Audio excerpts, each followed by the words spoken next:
இந்த முறை தேர்தல் ஆணையம் வந்து ஒவ்வொரு முறையும் தேர்தல் வரும்போது ஓட்டுக்கு காசு இருக்கக்கூடாது, ஓட்டுக்கு காசு வாங்கிட்டு வாக்கு போடக்கூடாது, 100% பேர் ஓட்டு போடணும் அப்படின்னு சொல்லுது.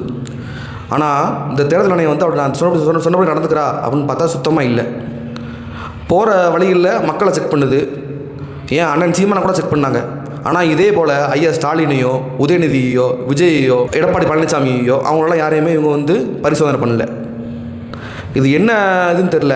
ஒவ்வொரு இடங்கள்லையும் சங்கர கோயிலில் 17 லட்சம் பிடிச்சிருக்காங்க. போன அந்த மணிக்கு வந்து அம்தானத்து எல்லா ஊர்களையும் கோடிக்கணக்காக பிடிக்கிறான். கிட்டத்தட்ட எல்லா கட்சியுமே கொடுக்குது. தாவேக்கா உட்பட 50 லட்சம் பிடிபட்டுருக்கு.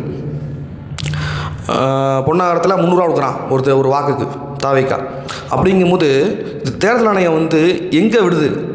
எல்லா இடத்துலையும் நீங்கள் வந்து ஆர்மி ஃபோர்ஸை வச்சு துப்பாக்கி நிப்பாட்டி வச்சு நீங்கள் மக்களை வந்து பயன்படுத்தி இது பண்ணுறீங்க, எல்லாம் சோதனையும் பண்ணுறீங்க. அப்புறம் காசு எங்கேருந்து மக்கள்கிட்ட போகுது? இது தேர்தல் ஆணையமா இல்லை தேவையில்லாத ஆணையமா?